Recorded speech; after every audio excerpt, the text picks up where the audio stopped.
de las alabanzas, las cuales no son para nuestra gloria, sino para la gloria de nuestro amado Dios.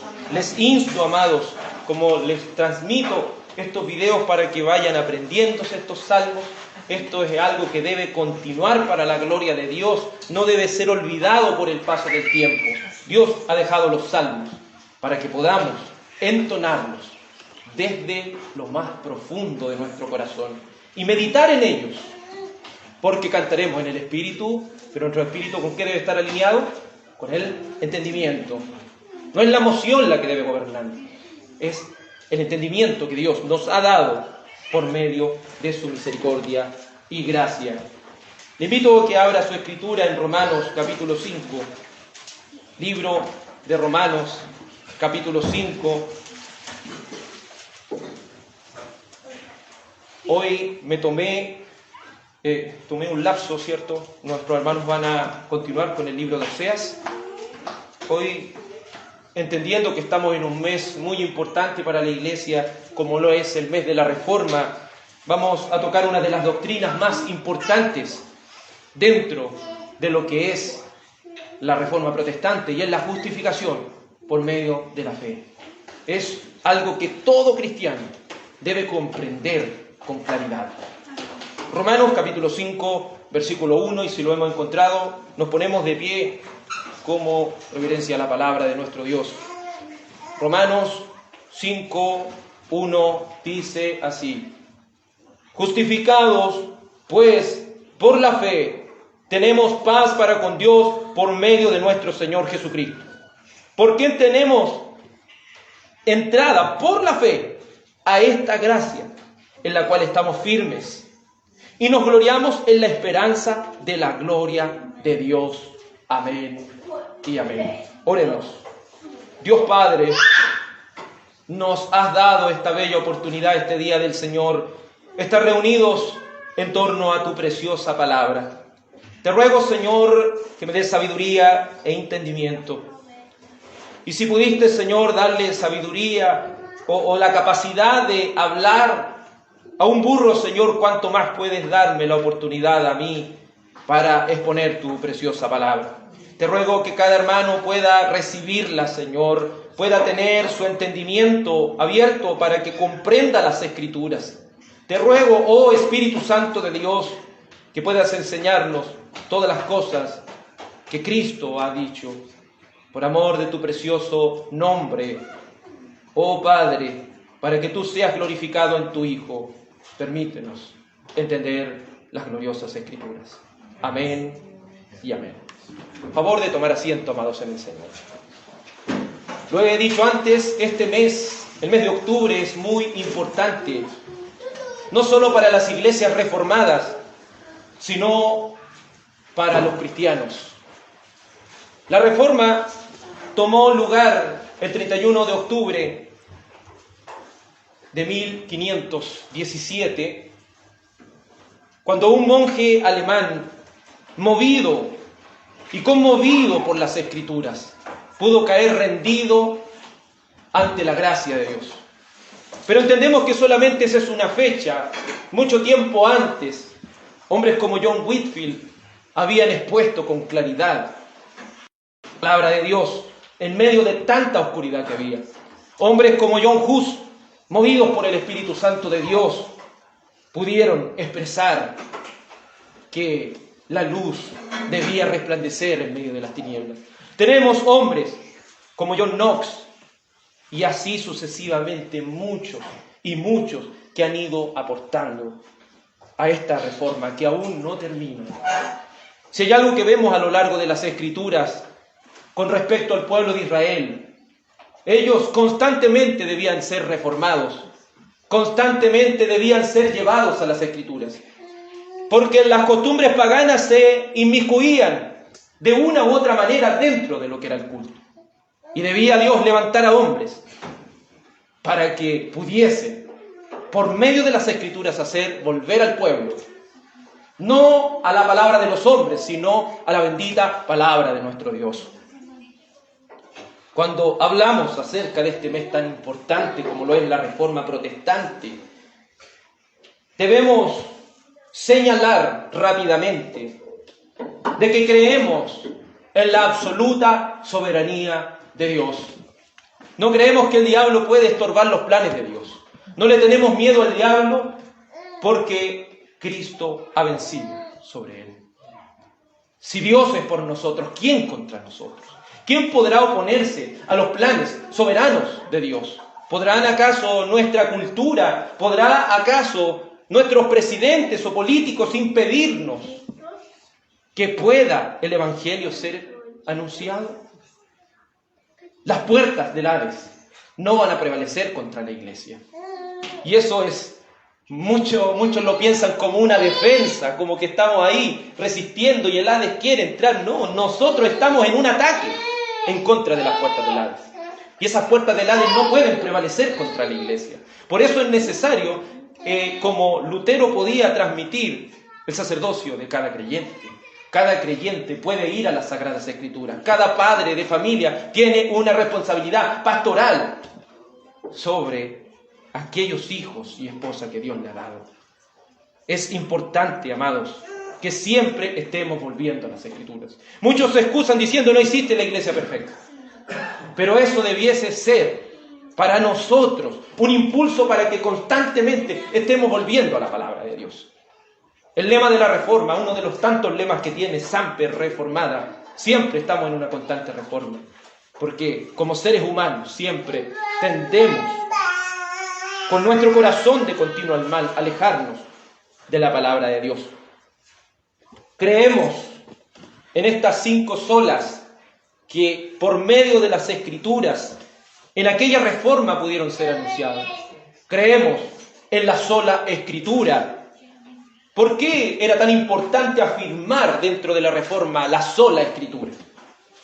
Porque la Iglesia Católica Romana, ¿qué es lo que intentaba hacer? Colocar la tradición al mismo nivel de las Escrituras. Hoy en día, como lo decíamos en el estudio del domingo pasado, en aquel lugar de los tacos, podíamos decir con claridad que hoy no es diferente a los tiempos que vivía Lutero. Hoy en día la tradición y la emoción se ha puesto al mismo nivel de las Escrituras.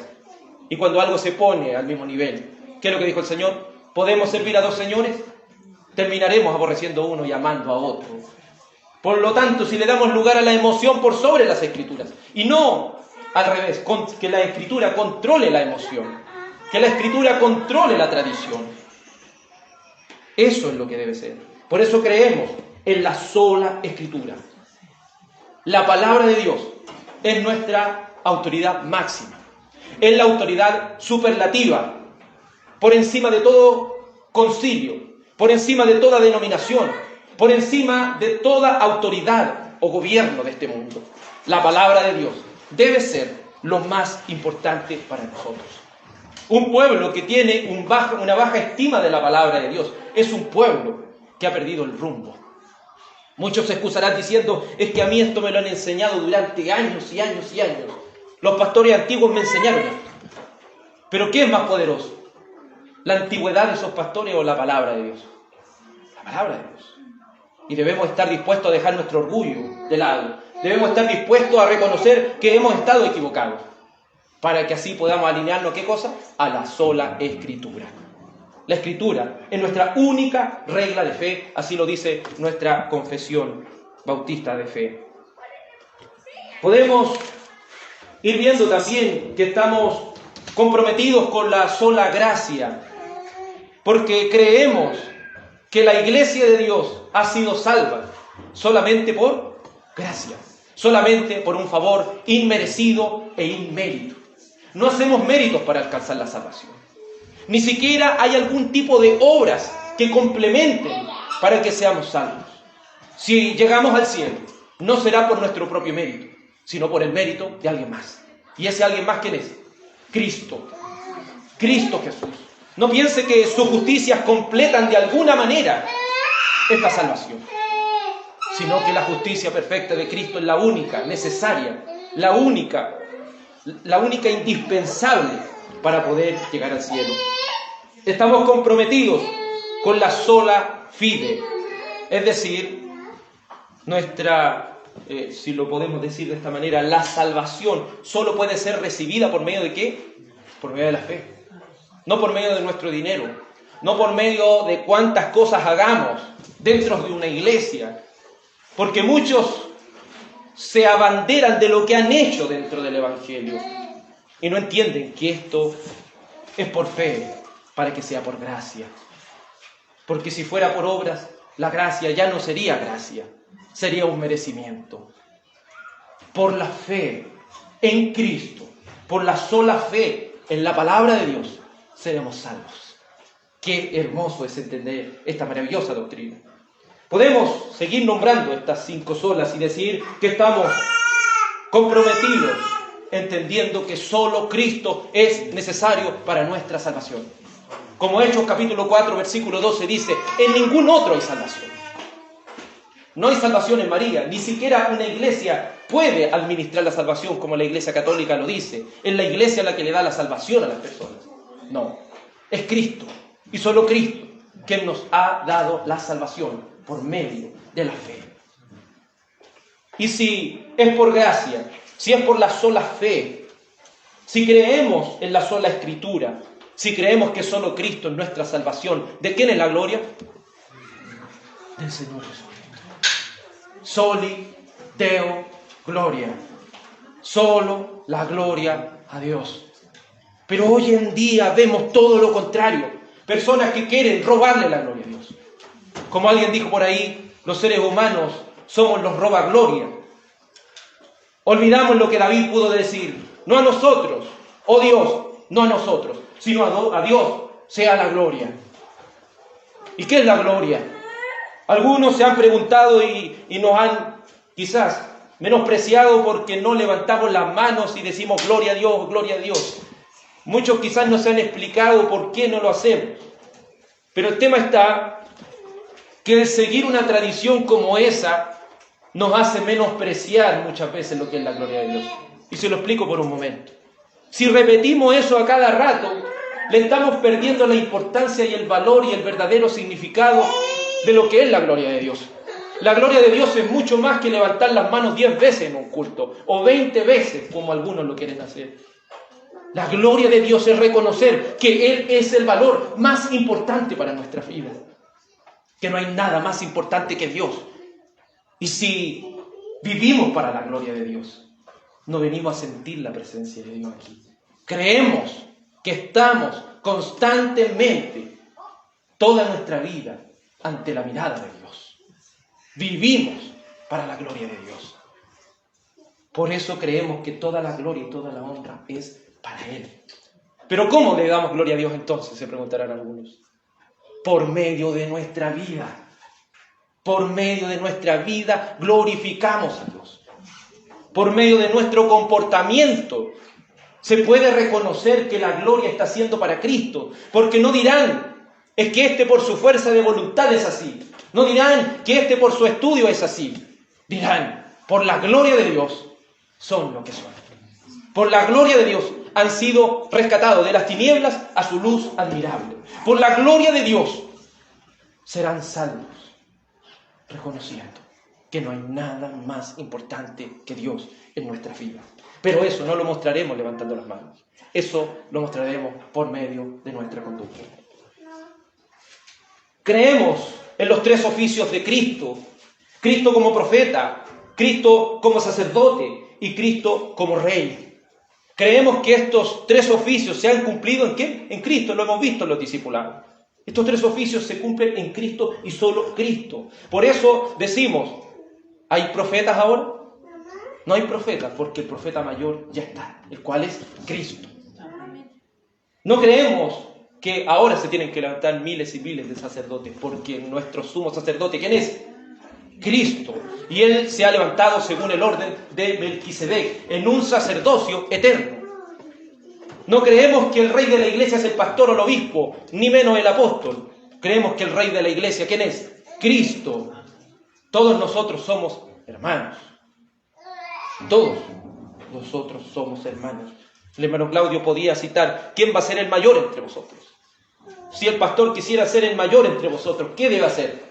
Estar capacitado para servir a los demás. Estar entregado al servicio de los demás.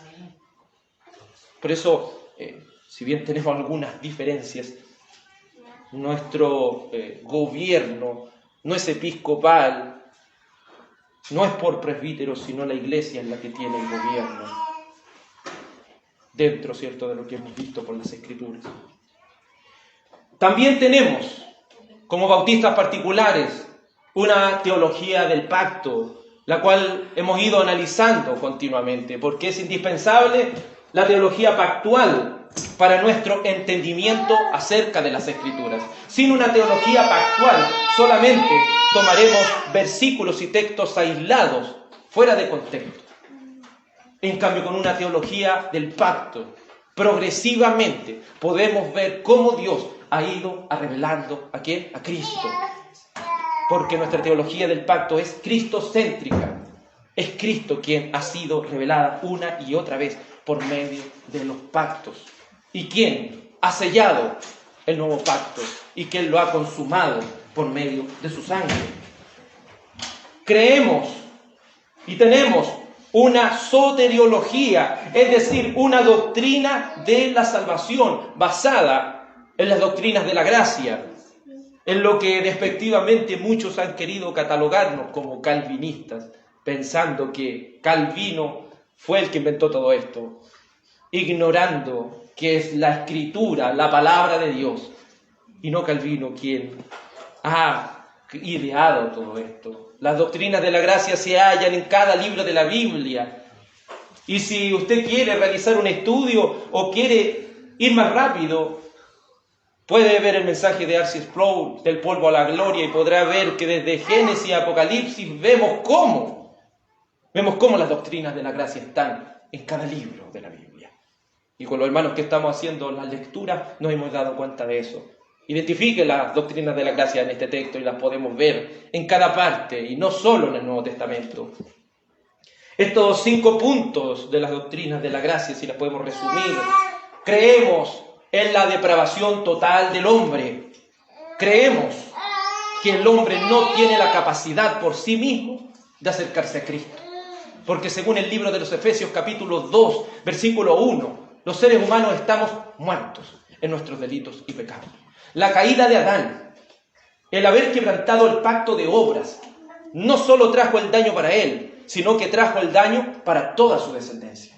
Por lo cual todos estamos encerrados bajo pecado. Ninguno de nosotros tiene la capacidad por sí mismo de acercarnos a Cristo. Pero si la Escritura es tan preciosa en San Juan capítulo 6, versículo 44, cuando nos dice: ninguno puede venir a mí si el Padre que me envió no le trajere. Es el Padre, es el Espíritu de Dios también, quien en aquella redención nos da vida y nos da esa capacidad de venir a Cristo. Estamos comprometidos y entendemos en esta doctrina de la salvación la elección incondicional. Es decir, que Dios ha elegido un pueblo determinado y definido para su gloria. Y lo ha elegido para salvación. No bajo condiciones, como podía ser el pacto de la circuncisión. Haz esto y vivirás. Este es un pacto de gracia. Y esta elección incondicional es por sola gracia. Porque Dios no nos ha puesto condiciones para salvarnos. Él lo ha hecho todo para su gloria.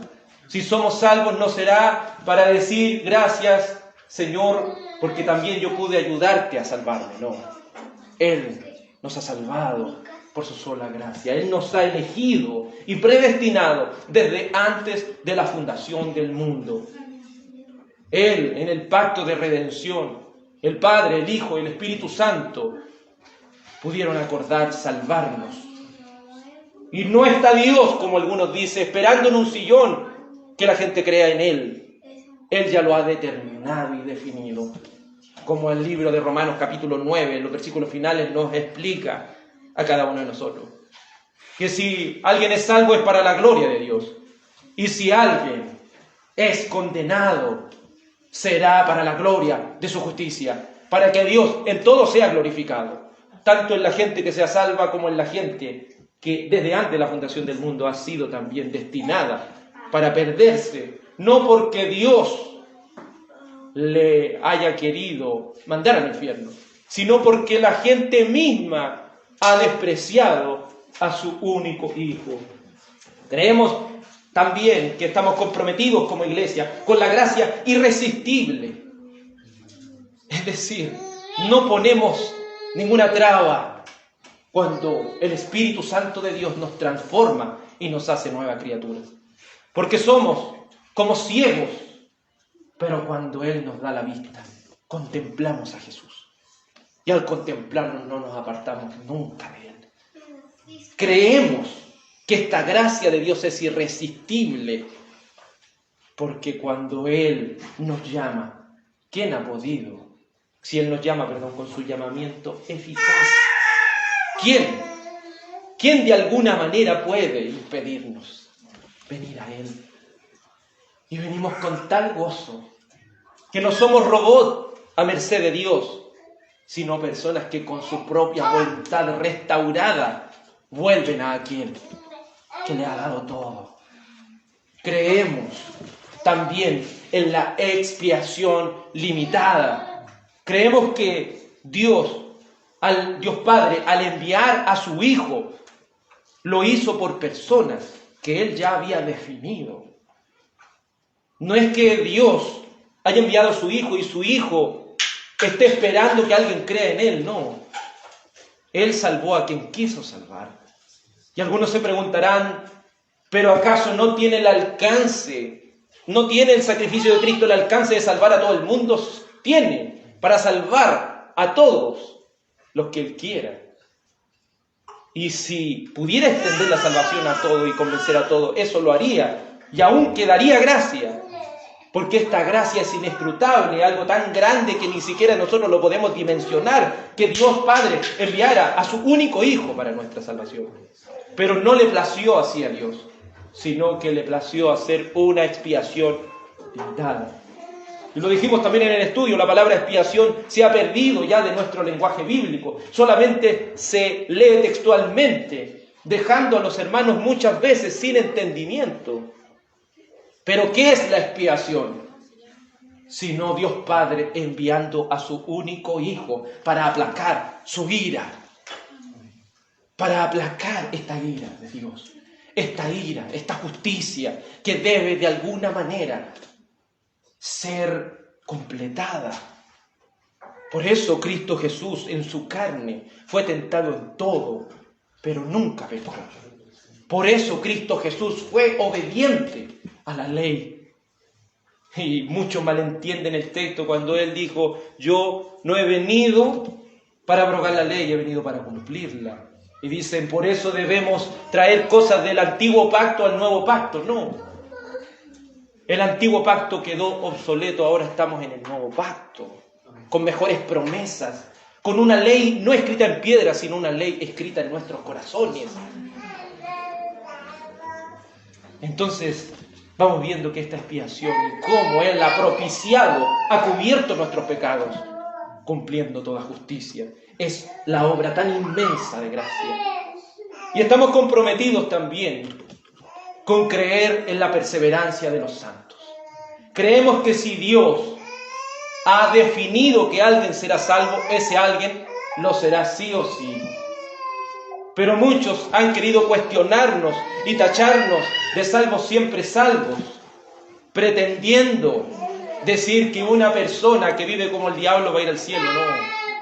Aquellos que han sido transformados por medio del Espíritu Santo han sido transformados para su gloria y viven no para sí mismos, sino para la gloria de Dios. Son santificados por medio del Espíritu Santo. Son renovados y hechos nuevas criaturas para no volver a la esclavitud del pecado. Porque creemos que las ovejas de Dios están, ¿dónde? En su mano. ¿Y quién se las puede quitar? Nadie.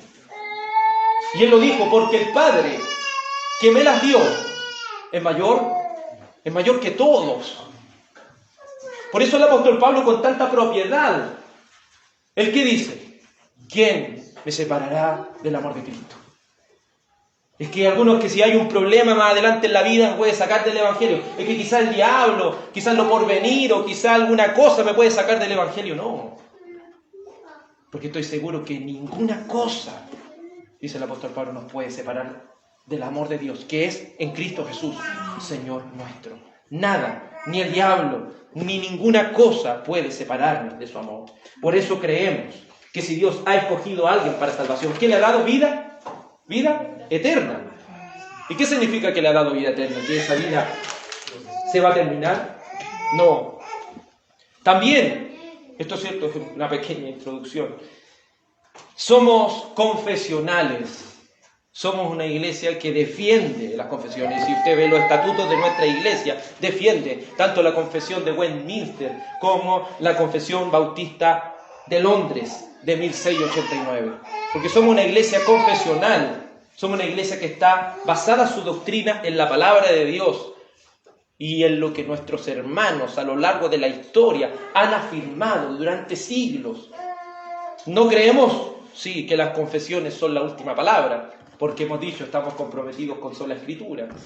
Pero sí las confesiones son bastante importantes para que desde los catecismos menores hasta las teologías sistemáticas, cada parte y miembro de la iglesia, sea niño, sea joven, sea adulto, sea anciano, sea esposo, sea esposa, pueda llegar al conocimiento de la verdad de Dios y podamos estandarizar para que se cumpla lo dicho en la Gran Comisión, enseñándoles a que guarden todas las cosas que yo os he dicho. ¿Y cómo vamos a enseñar las cosas si no lo tenemos sistematizado?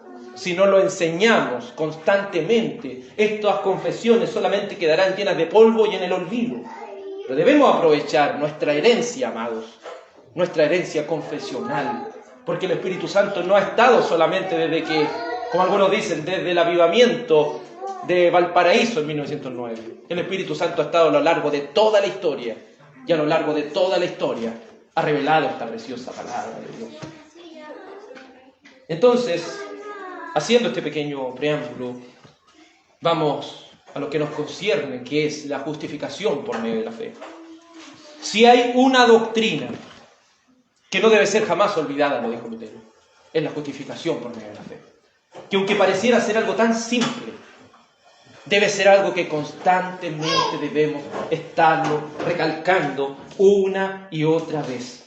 Porque uno de los temas más importantes de la Reforma y lo que movió a Lutero, excepto esto, una de las cosas más grandes, es que hemos sido justificados por medio de la fe.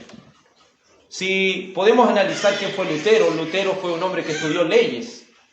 Y como estudió leyes, él obviamente tiene claro estos temas acerca de lo que es la justificación.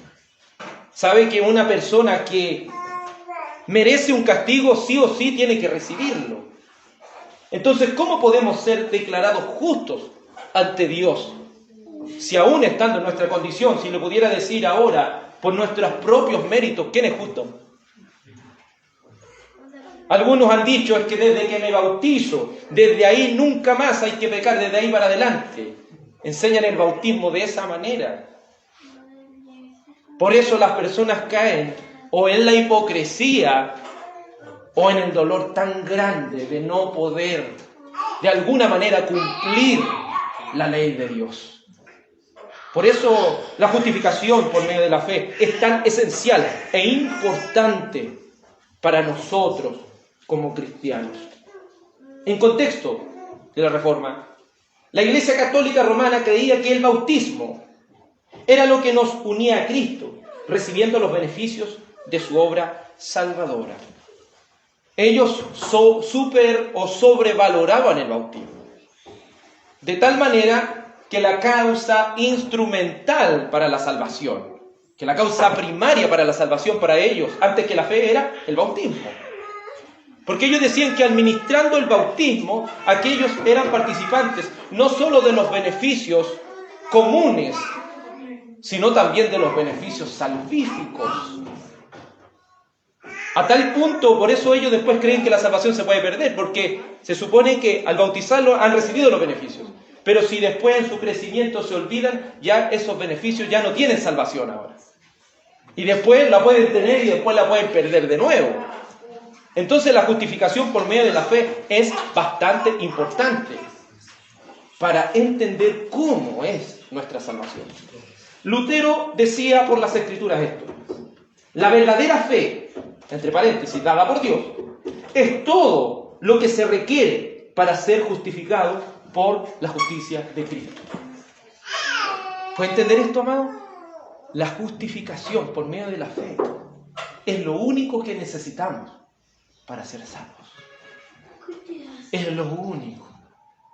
Solo poniendo nuestra fe en Cristo alcanzamos una justicia perfecta. Porque para llegar al cielo, ¿cómo hay que ser? Justo. Pero no justo un poquito o alguien que está en un progreso de ser justo, sino debe ser justo completamente. ¿Y cómo puede ser eso? ¿Será, como dicen, por el bautismo? ¿O es por medio de la fe? Volvamos a la justificación y veamos desde el punto más básico. ¿Qué es la justificación? El término justificación es un término legal que en griego es dikaio, o dikaiosune, que significa justo.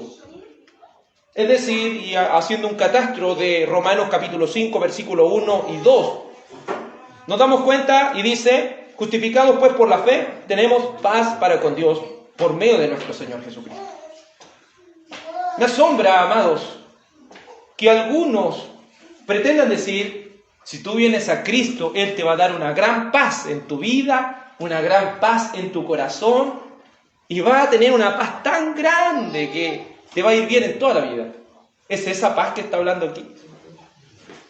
Claramente vemos por medio de las Escrituras que no. Tenemos en las Escrituras, y el apóstol Pablo anteriormente ya había hablado, que estamos bajo la ira de Dios, que estamos bajo el pecado. Entonces, ¿eso qué quiere decir? ¿Que qué merecemos? ¿Qué merecemos como seres humanos? ¿La muerte? Merecemos la ira de Dios, merecemos el infierno, merecemos el castigo. Entonces, lo contrario castigo, ¿qué es lo que es? La paz. Entonces, ¿cómo podemos recibir esa paz para con Dios?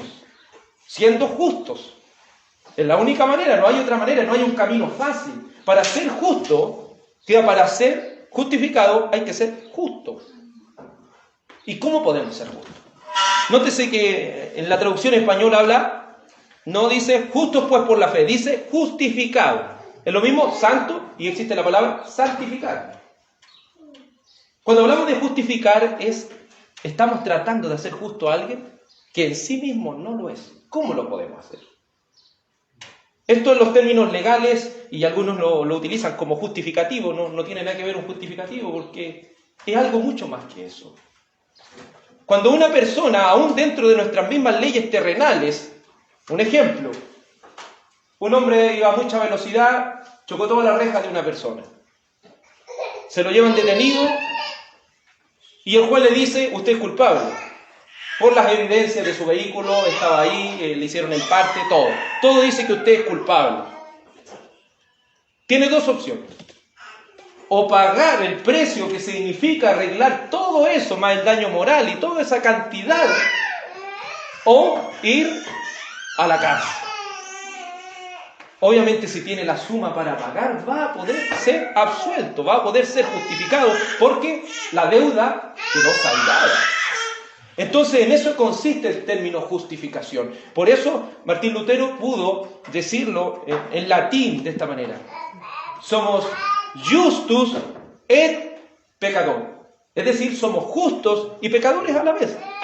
Somos justificados, declarados justos porque Cristo ha pagado nuestra deuda, pero a la vez seguimos siendo en nuestra vida pecadores. Pero recordemos que para llegar al cielo, ¿qué es lo que se necesita hacer? Justo. Y nuestra justicia es Cristo. Cristo tiene la justicia suficiente para salvarle. Y Cristo no lo ha hecho justo del bautismo para atrás solamente, sino del bautismo hacia adelante. Y cuando hablamos de la justificación, tiene un alcance tan grande que Él, por medio y solo por medio de la fe en Cristo, no solamente ha perdonado nuestros pecados pasados, ni presentes solamente, sino también nuestros pecados futuros. Por eso hablamos de la gracia tan grande que Dios ha tenido por nosotros. Entonces, si de alguna manera Satanás quiere atormentarnos por algo que hemos hecho, ¿qué le deberíamos decir? Nuestra justicia, ¿dónde está? Nuestra justicia está en Cristo y solo en Cristo. Yo soy justo solo por Cristo. Solo por nuestro amado Señor. Entonces, en Romanos capítulo 5, versículos 1 y 2, tenemos por un lado a Dios Padre como el juez. Tenemos a Jesucristo como aquel abogado, el que paga nuestra deuda, y nosotros somos el acusado. Entonces, teniendo claro los personajes, podemos decir que Dios como juez nos declara justos legalmente, imputándonos la justicia perfecta de Cristo.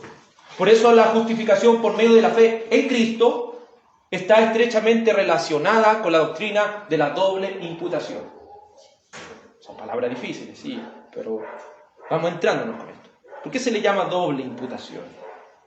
Porque cuando pongo mi fe en Cristo, toda su pureza, toda su justicia, solo por la fe en su nacimiento virginal, en su vida sin pecado, en su expiación que ha hecho por nosotros en la cruz, en su resurrección y en su ascensión como Rey de Reyes y Señor de Señores, solamente confiando en Cristo, en todo lo que Él ha hecho, solo poniendo nuestra fe en Él, toda su pureza por la fe es como una cañería, dijo Spurgeon, se nos transfiere a nuestra cuenta.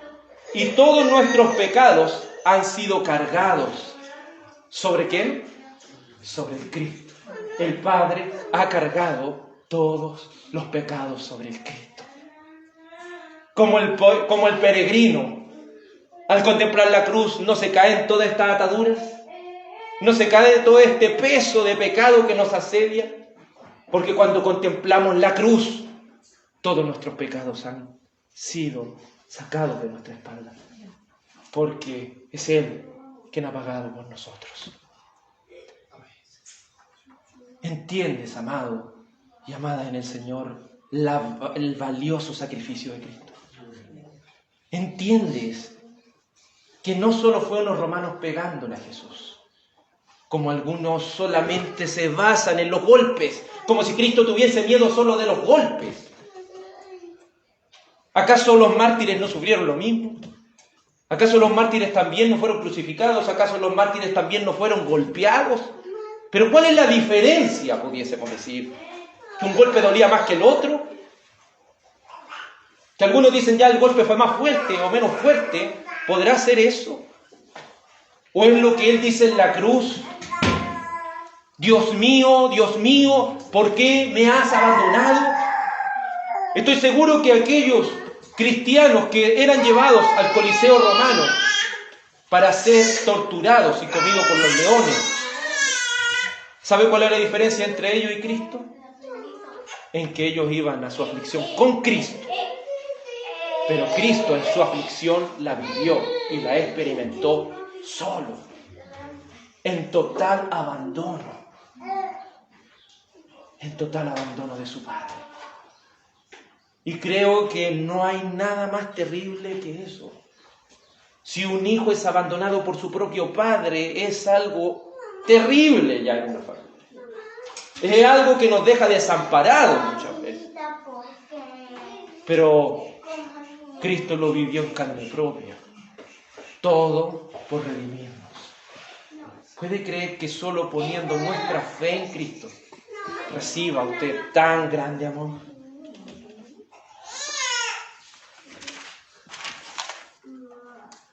Somos legalmente justos delante de Dios, pues Cristo Jesús tomó nuestro lugar. ¿Quién merecía estar en la cruz? Éramos nosotros. ¿Quién merecía ser abandonado por el Padre? ¿Quién merecía ser abandonado? Nosotros. Pero Él vivió el abandono. Él cargó nuestro pecado y lo cargó en la cruz por nosotros. En la cruz del Calvario se hace una transacción legal. Toda mi deuda es traspasada a Cristo y toda su justicia perfecta nos es imputada solo por medio de la fe. Vamos a Isaías 53. Isaías 53.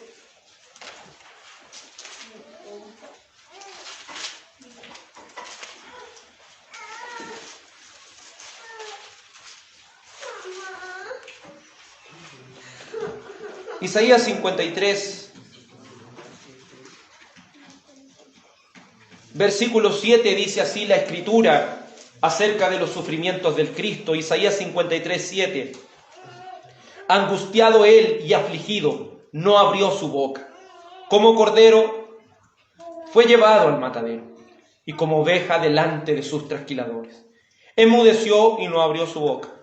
Por cárcel y por juicio fue quitado, y su generación, ¿quién la contará? Porque fue cortado de la tierra de los vivientes. ¿Y por la rebelión de quién?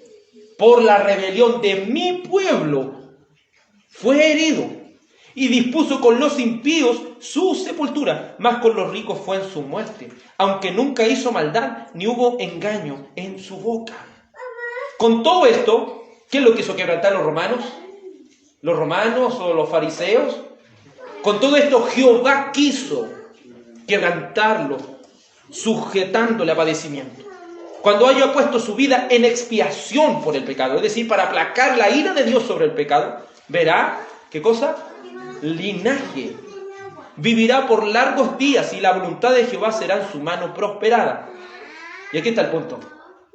¿Dios está esperando que la gente crea en Él? ¿Acaso Él está sentado y dijo, ya morí, ahora que los demás crean? No, mire lo que dice aquí, verso 11. Verá, ¿qué cosa? El fruto de la aflicción de su alma. Es decir, hay un fruto que Él ha conseguido en la cruz, y ese fruto ya está definido, porque Él lo vio. Y quedará satisfecho. Por su conocimiento justificará a mi siervo justo a muchos, y llevará las iniquidades de ellos. Aquí está la doble imputación. Recibimos por la fe, solo por la fe, su justicia. Y todos nuestros pecados han sido por el Padre puestos en la cuenta de Jesús. Por eso, la primera de Juan 3:1 dice, mirad. Y dice, mirad, cuál amor nos ha dado el Padre al hacernos hijos de Dios. ¿Se siente acaso un merecedor de ser hijo de Dios? ¿Se siente acaso un merecedor de este gran amor? No somos merecedores de nada, somos merecedores del infierno. Pero Él, solo por su misericordia y gracia, solo por su amor, movido por su amor, nos ha dado lo más valioso que el Padre tiene, su Hijo. Y lo ha dado por nosotros, que somos pecadores.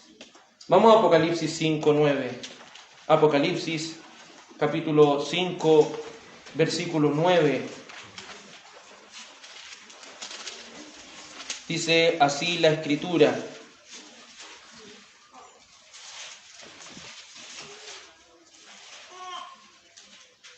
Apocalipsis 5:9 dice así: y cantaban un nuevo cántico, diciendo: digno eres de tomar el libro y de abrir sus sellos, porque fuiste inmolado, y con tu sangre nos has redimido para Dios. En algunas versiones dice: con tu sangre nos has comprado para Dios.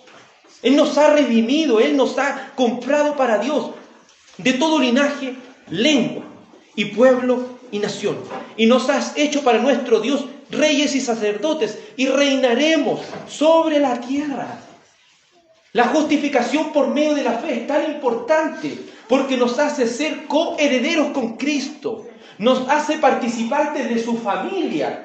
Y Él no se ha avergonzado. Él tiene mucho de qué avergonzarse de nosotros. Él tiene mucho de qué avergonzarse de nosotros, pero dice, Él no se avergüenza de llamarlos hermanos. Y a veces, amado, porque un hermano le dice al pastor hermano, se enoja. ¿Se fija o no? Pero Él no se avergüenza de llamarnos hermanos, de hacernos partícipes de su herencia, de hacernos partícipes de sus beneficios, de hacernos partícipes de su cielo, sin merecerlo. Porque la fe, como Dios le prometió y le dio el Evangelio a Abraham, progresivamente se lo reveló. ¿Y qué le dijo a Abraham? Que fue justificado por medio de la fe. Porque Él no fue declarado justo por las obras que Él hacía. Y no es alguien justificado por las obras que haga después de su bautismo. Porque al sacrificio de Cristo no le falta nada. El sacrificio de Cristo tiene todo lo suficiente para asegurar nuestra salvación. Tiene todo lo suficiente para asegurar el estar en el cielo. Tan así que el apóstol Pablo dice, ¿a dónde estamos nosotros? Sentados en lugares celestiales con Cristo. Amados, ni siquiera estamos entendiendo esto. Estamos sentados en lugares celestiales con Cristo. Tenemos la herencia. ¿Y por qué la estamos mirando en menos? ¿Por qué no estamos creyendo que Él está reinando ahora? Él está reinando. Y nosotros escondidos. Él está reinando. Él nos ha hecho participantes de las abundantes riquezas de su gracia. Nadie va a andar como las familias de hoy peleando por la herencia, porque la herencia, que tantos millones para mí, que tantos millones para el otro, no. Esta abundante riqueza de su gracia es suficiente para que todos estemos contentos, gozosos en su salvación, gozosos en esta esperanza viva que tenemos por Cristo. En Mateo 26, verso 28, en la institución de la cena, Cristo pudo decir, esta es la copa del nuevo pacto en mi sangre. El nuevo pacto es lo más precioso que tenemos, pero ¿por qué tan poco se habla del nuevo pacto? ¿Por qué hay iglesias que usted le habla del nuevo pacto y no entienden? No entienden que existe una separación entre antiguo pacto y nuevo pacto. No entienden por qué la Biblia dice eso. Si es algo tan precioso que recibimos solamente por medio de la fe. En la antigüedad la ley estaba escrita en piedra. ¿Y ahora dónde está? En nuestro corazón. En la antigüedad el Espíritu de Dios andaba con el pueblo. Pero ahora está en cada creyente. No estamos valorando que el Espíritu Santo no está solamente cuando estamos en la iglesia y sentimos una especie de éxtasis. El Espíritu Santo está continuamente con nosotros. Y aún está en nuestros peores momentos. No valoramos al Espíritu Santo. Pero Él está no solamente cuando estamos en la iglesia adorando a Dios. Él está también cuando estamos pecando.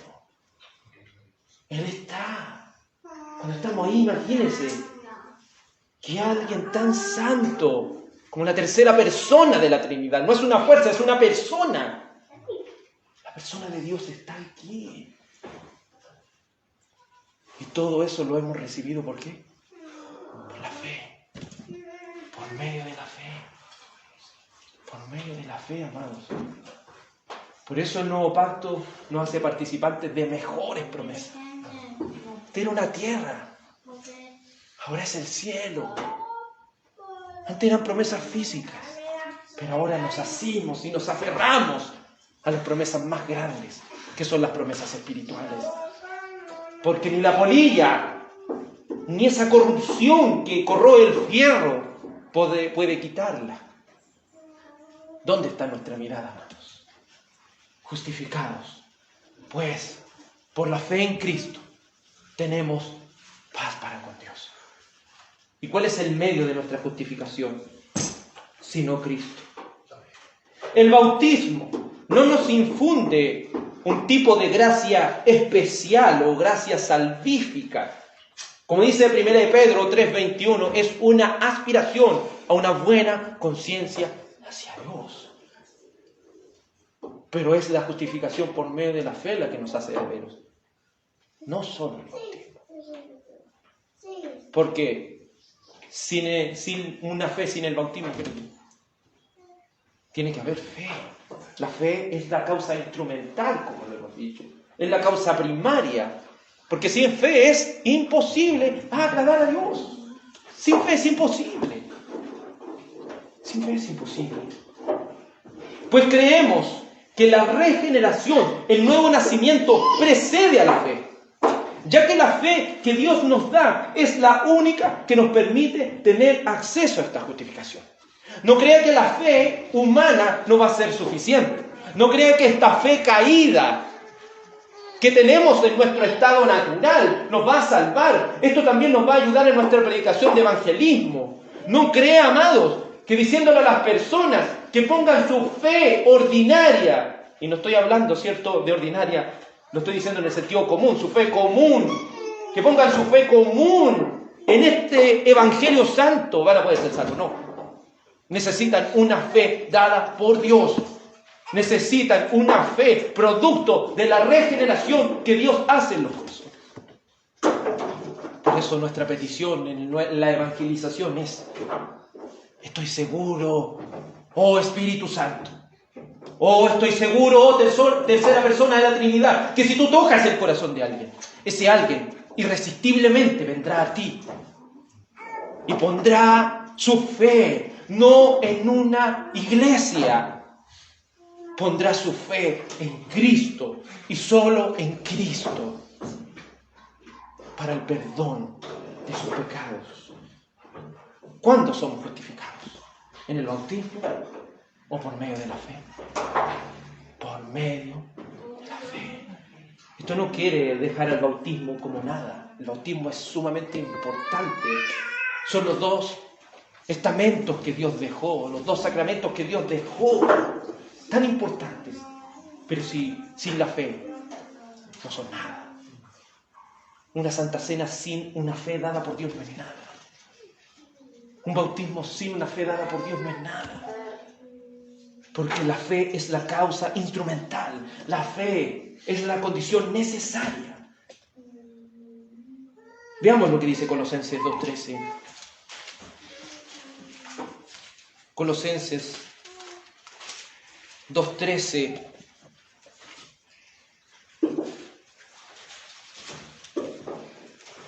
Dice así: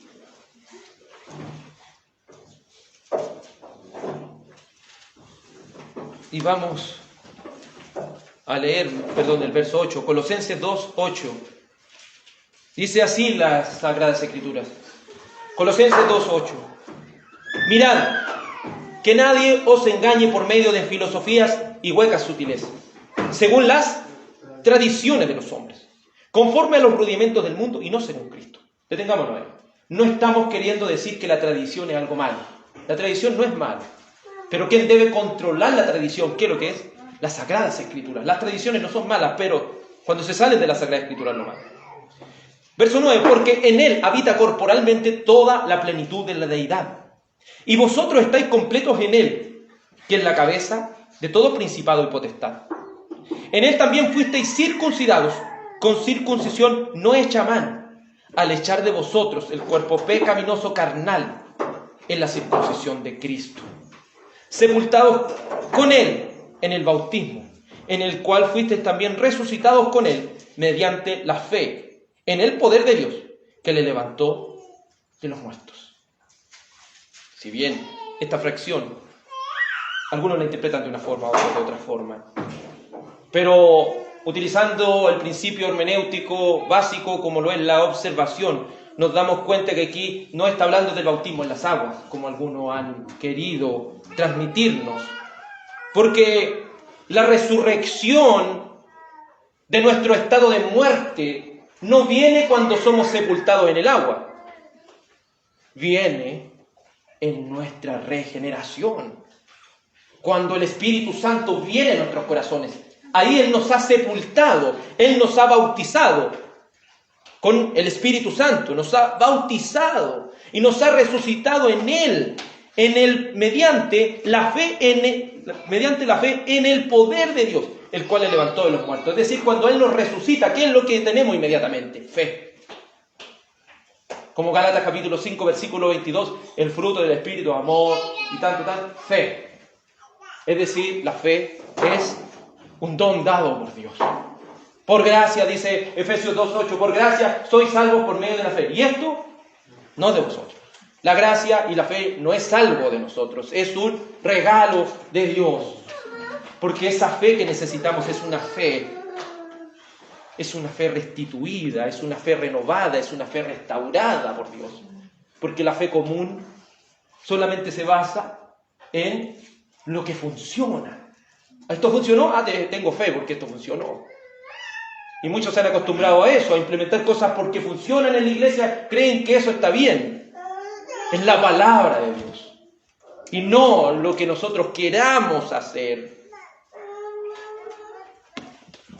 Entonces, entendemos esto. Dice verso 13, y a vosotros estando muertos. ¿Cómo está el hombre sin Cristo? Está muerto. ¿Puede creer en Cristo? No. No puede creer en Cristo porque está muerto. Está en la incircuncisión. Está fuera del pacto. Porque recuerda, el que era el circunciso estaba fuera del pacto. Una persona no regenerada no puede ser parte del pacto.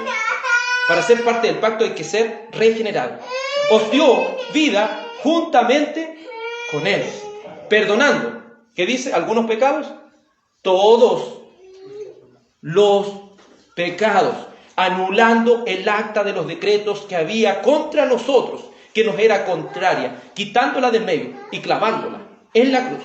Y despojando a los principados y a las potestades, las exhibió públicamente, triunfando sobre ellos en la cruz.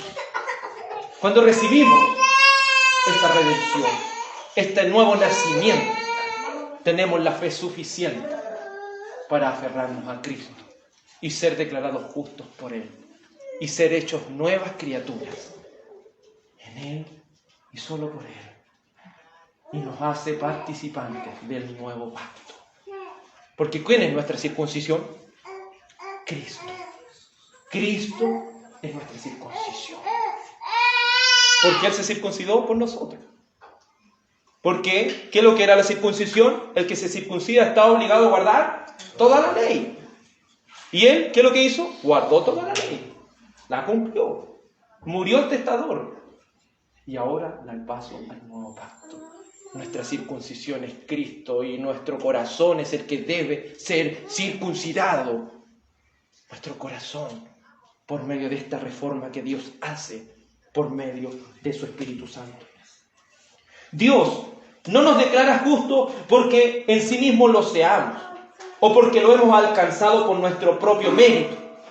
Por esto somos declarados justos por la fe, para que sea por gracia. Romanos 4. Romanos capítulo 4, por favor.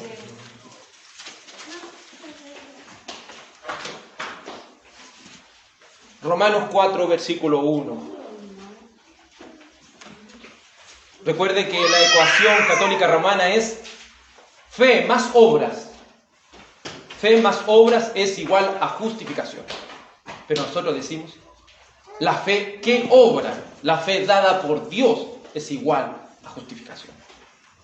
Pero ellos dicen que tienen que añadirle, después de su bautismo, cuando se le ha puesto la causa instrumental del bautismo, ellos deben confirmar ahora esto por medio de las obras, para que así reciban este pacto. Pero miren lo que dice, capítulo 4, verso 1. ¿Qué pues diremos? ¿Que halló Abraham nuestro padre según la carne? Porque si Abraham fuese justificado por las obras, tiene de qué gloriarse, pero no para con Dios. Porque ¿qué dice la Escritura? Creyó Abraham a Dios y le fue contado por justicia. Entonces la fe viene por medio de la obra o por medio de la fe. Por medio de la fe. Porque si él solamente se circuncida sin fe, no hay nada. No hay nada de justificación. Pero si por fe él cree en lo que Dios le está prometiendo, esto le es contado por justicia.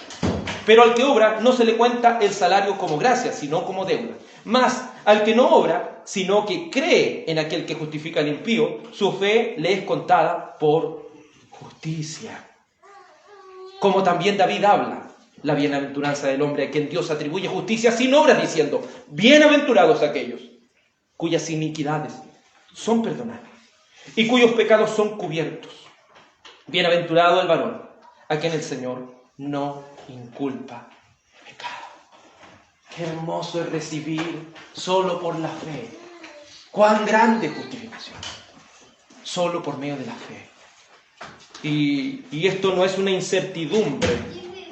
Porque si Dios nos ha regenerado, dice que el Espíritu Santo nos da testimonio. de que somos hijos de Dios. Si queremos saber si somos verdaderos hijos de Dios, ¿a dónde debemos ir? Vamos a la primera de Juan, y en la primera de Juan nos va a dar una lista de lo que significa ser cristiano. Si eso es innatamente hecho en nuestras vidas es porque el Señor nos ha cambiado, no hay otra respuesta. Porque hay un examen que uno tiene que hacer por medio de las Escrituras para ver si nuestra fe es una fe que obra, es una fe que tiene contundencia. Porque cuando le hablo de justificación por medio de la fe, no le digo solamente, yo creo en el Señor, no. Eso es una fe ordinaria, una fe común. Pero la fe de la que le estoy hablando es una fe dada por Dios. Una fe sólida, que ama la ley de Dios. Como decía el hermano, y en ella medita de día y de noche. Somos justificados por medio de la fe. Algunos, como los católicos romanos, argumentan, y vamos al libro de Santiago, argumentan y dicen, pero Santiago contradice a Pablo. Sí, se han atrevido a decir esa herejía. En primer lugar, si creemos la sola Escritura, creemos que ella es inerrante y que ella no se puede contradecir. Por eso Santiago, capítulo 2, Santiago, capítulo 2, versículo 4 dice así: hermanos míos, ¿de qué aprovechará si alguno dice que tiene fe y no tiene obras? ¿Podrá la fe salvarle? Y si un hermano o una hermana están desnudos y tienen necesidad del mantenimiento de cada día, y alguno de vosotros les dice, id en paz, calentados y saciados, pero no les da de las cosas que son necesarias para el cuerpo, ¿de qué aprovecha? Así también la fe, si no tiene obras, es muerta en sí misma. Pero alguno dirá, tú tienes fe y yo tengo obras. Muéstrame tu fe sin tus obras, y yo te mostraré mi fe por mis obras. ¿Tú crees que Dios es uno? Bien haces. También los demonios creen y tiemblan. Mas ¿quieres saber, hombre vano, que la fe sin obras es muerta? ¿No fue justificado por las obras Abraham nuestro padre cuando ofreció a su hijo Isaac sobre el altar? ¿No ves que la fe actuó? ¿Cómo actuó la fe? Juntamente con sus obras. Y que la fe se perfeccionó por las obras. Y se cumplió la escritura que dice, Abraham creyó a Dios y le fue contado por justicia y fue llamado amigo de Dios. El concepto católico romano y el concepto que algunas iglesias protestantes quieren decir es que para ser salvo a esta fe tengo que sumarle obras. Y eso me da el resultado como justificación. Y Roma lo dice que por la obra uno va a ser salvo. Eso sería un atentado en contra de la iglesia romana, decir falso testimonio contra ellos. Ellos dicen que es por la fe, pero más obras. Pero la Escritura nos está diciendo aquí, Santiago, de una manera muy clara, que la fe y las obras van juntas. No son una sumatoria. La fe es una fe que obra. Como dice nuestro hermano Alejandro, no se contraponen. Son parejitas, van juntas. Si Dios le ha dado una fe verdadera, ¿qué le dice Santiago? Lo desafía, dice, muéstrame tu fe sin tus obras. Y yo te mostraré mi fe por mis obras. Porque la fe que Dios nos ha dado es una fe que obra. No puedo decir, soy justificado por medio de la fe y vivo como un demonio, vivo como el diablo. No. Si he sido justificado por medio de la fe, amo la ley de Dios. Es mi meditación. El Espíritu Santo me convence, no dice me sugiere, me convence de que soy un pecador. Algo que el mundo puede hacerlo con su fe común. Lo convence de justicia, porque dice, por cuanto voy al Padre y no me veréis más. Es decir, Él es mi justicia. Y luego dice, de juicio, por cuanto el príncipe de este mundo ya ha sido juzgado. No le tengo miedo al diablo. Tengo una seguridad de la salvación. Mi salvación está segura en Cristo. Y mi fe es una fe sólida, una fe que obra. Entonces, jamás la Biblia se está contradiciendo aquí. Jamás podemos abanderarnos de uno u otro. Lutero tuvo algunos ciertos problemas con el libro de Santiago, pero después pudo reconocer que él era el que estaba en el error. Y así somos nosotros. El error no está en la Biblia, el error está en nosotros.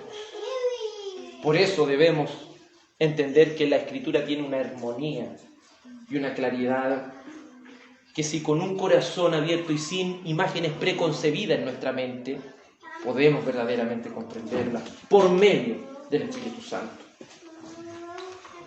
Al legalista, recuerde que haciendo esto, Pablo y Santiago tenían dos enemigos diferentes, o dos personas que se oponían al Evangelio de manera diferente. Mientras, por el lado de Pablo, eran los legalistas, por el lado de Santiago eran los antinominianos. Yo puedo tener fe y puedo hacer lo que quiera, si total ya soy justificado. Y lo de Pablo, no, hay que circuncidarse, hay que hacer esto, hay que hacer esto otro, no. No, es por medio de la fe. Es por medio de la fe. Una fe que obra. La fe dada por Dios en la regeneración es una fe que obra, es una fe sólida y contundente que se muestra en nuestra manera de vivir. En cómo, como dice la primera pregunta de nuestro catecismo, es vivimos para la gloria de Dios. Es decir, si Dios nos ha transformado, nosotros ya no vivimos para nosotros, vivimos para la gloria de Dios. Entendiendo de esta manera, es muy claro, ya que si se entiende que la ecuación es fe más obra igual a justificación, sería una blasfemia en contra de Cristo. La ecuación es la fe que obra, esa fe dada por Dios, esa fe dada por el Espíritu Santo es igual a lo que es la justificación. Si nos atrevemos a decir lo contrario, Gálatas capítulo 1, versículos 6 al 10, dice que el que viene a decir otro evangelio, el tal sea anatema. Quien quiera contradecir, quien quiera añadirle obras al sacrificio de Cristo, quien quiera sobrevalorar el bautismo por encima de las cosas, no entendiendo que nuestra salvación es dada por Dios. Porque la salvación, ¿a quién le pertenece? La salvación es de Jehová. La salvación es de nuestro Dios. En conclusión, si somos justificados por medio de la fe, sola en Cristo, tenemos seguridad de la salvación, ya que todas nuestras culpas, tanto pasadas, presentes y futuras, han sido expiadas por Jesucristo, quien es nuestra propiciación. Toda su justicia nos es transferida por esta fe dada por Dios. Esta fe que obra nos comprueba y nos asegura que Dios nos hizo partícipes del nuevo pacto en su sangre. Nos asegura Dios por la sola gracia que dándole, que donde Él está, nosotros, por su perfecta justicia, también estaremos. Mire, vamos a San Juan 14:3. San Juan 14:3.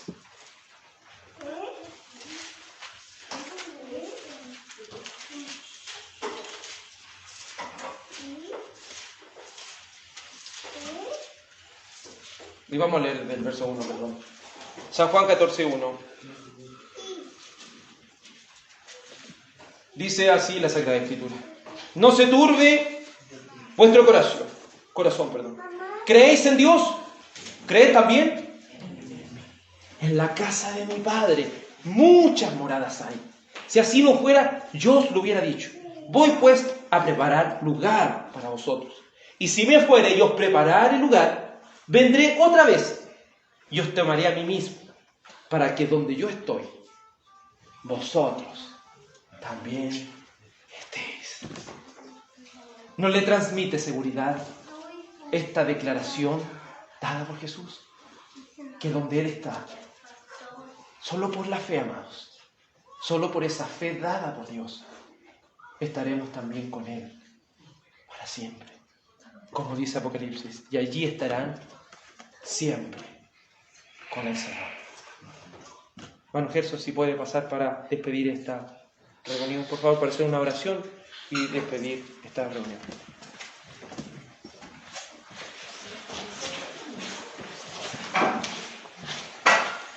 Amén.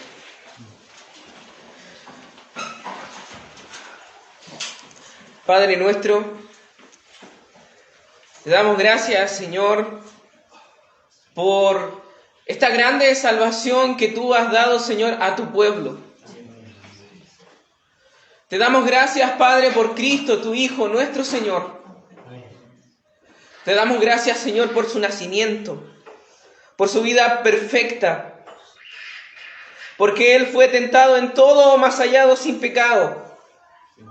Te agradecemos, Señor, porque fue obediente a tu ley. El Cordero perfecto, sin mancha, santo. Te agradecemos, Señor, por la cruz, porque en ella Él ha tomado nuestro lugar, Señor. Aquel lugar que nosotros merecíamos. Más que los clavos, más que la cruz, más que la corona de espinas, tú dirás, Señor, sobre su vida. Nuestros pecados cargados sobre los hombros del Cordero inmolado. Te agradecemos, Señor, por Cristo. Te agradecemos, Señor, por ese sacrificio que Él ha hecho en nuestro lugar. Por pagar el precio que nosotros merecíamos. Pues hemos pecado delante de ti. Pues no te hemos honrado como debemos honrarte. Pero Él ha muerto en nuestro lugar. Te agradecemos, Señor, por la resurrección, la cual es la confirmación, Señor, de esta gracia a la que hemos sido acercados por la obra preciosa de tu Hijo. Y así como Él ha resucitado, tú nos prometes en tu palabra que si creemos en su obra, que si creemos en lo que Él ha hecho, nosotros hemos sido resucitados con Él y ni la vida ni la muerte nos puede separar de ti, Señor. Porque en Él está la resurrección y la vida. Te agradecemos, Señor, por la ascensión de tu Hijo. Porque Él hoy reina, Señor, a tu diestra. Y todas las cosas están debajo de sus pies. Y Él orquesta todo, Señor, para el beneplácito, el beneficio y la gloria de su iglesia que está aquí. Si podemos confiar, Señor, que todas las cosas obran para bien, que todas las cosas obran para el realizar de nuestra justificación, de nuestra santificación en esta vida, es porque Cristo reina ahí en el cielo. Te agradecemos, Señor, por este sumo sacerdote perfecto, porque Él no tiene que ofrecer un sacrificio por sí mismo para expiar nuestros pecados. Él ha sido perfecto. Y ese sacrificio que Él ha hecho por nosotros, en lugar de nosotros, lo ha hecho una sola vez y para siempre. Y hoy, sentado a tu diestra, es nuestro abogado, que día a día, Señor, justifica nuestras faltas. Oh Señor, te agradecemos por esto. Gracias te damos, Señor, por la fe que tú nos has dado, que es un don tuyo, que no es de origen humano, que no es carnal, es una fe que tú produces a través de tu Espíritu Santo. Te agradecemos, Señor, porque tú eres quien ha abierto nuestros ojos. Tú dijiste, sea la luz, y fue la luz en nuestros corazones. Y hemos contemplado la gloria de Cristo. Señor, por todas estas cosas, por esta fe, por este Cristo, por esta gracia, por tu palabra que nos ha dado a conocer todas estas cosas. Señor, solo a ti te damos la gloria. Toda la gloria y la honra y la alabanza sean para ti, Señor. Señor, que tu bendición sea por tu iglesia. Sea sobre tu iglesia. En el nombre de Cristo Jesús, nuestro Salvador. Amén y amén.